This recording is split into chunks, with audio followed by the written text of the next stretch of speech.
তো সেই ক্ষেত্রে আওয়ামী লীগের তো স্যার সুযোগ নাই এখন পর্যন্ত। যদি এখন আমি যদি আপনাকে প্রশ্ন করি, যদি কোনো বিষয় স্থগিত থাকে, স্থগিত মানেটা কি? স্থগিতের মিনিংয়ে যা হবে তাই হবে। আইন কানুন সংশোধন তো একটা কি বলে যে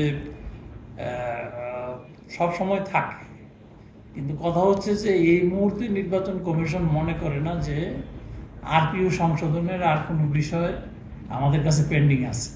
যেটি হয়েছে সেটি নিয়ে আমরা সামনের দিকে এগোবো ইনশাআল্লাহ। স্যার দলগুলোকে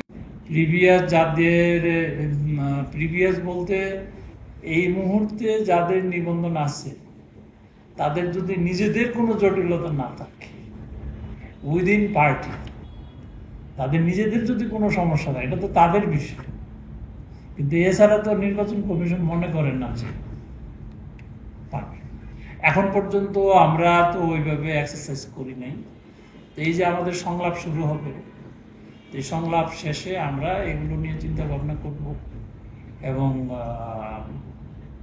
নিবন্ধন যাদের আছে, কতগুলো দল নিবন্ধন পাবে, এখনো তো নিবন্ধন শেষ হয়নি, তারাও কে কে আসতে পারে সেগুলো সে হবে। তারপরে আবার এই নিবন্ধিত দলগুলোর বিষয়ে আবার গেজেট নোটিফিকেশন হবে, দেন একটা হিসাব করা যাবে যে কারা কারা আসতেছে বা কারা কারা।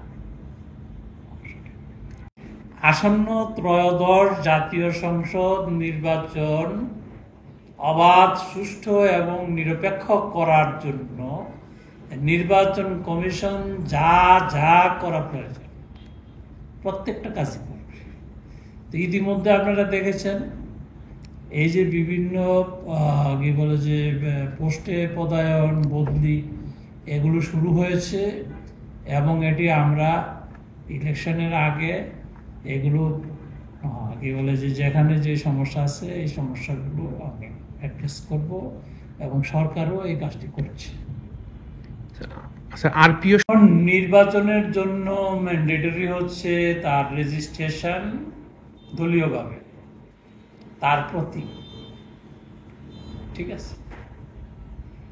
এখন একটা দলের ভিতরে তাদের মধ্যে তাদের যে সংবিধান আছে, কনস্টিটিউশন আছে, সেই কনস্টিটিউশনের ধারাবাহিকতা এই প্রতীক এবং দল যারা ওন করবে তারা ইলেকশন করবে।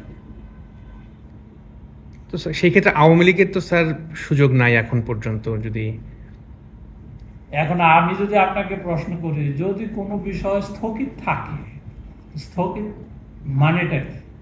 স্থগিতের মিনিংয়ে যা হবে তাই হবে।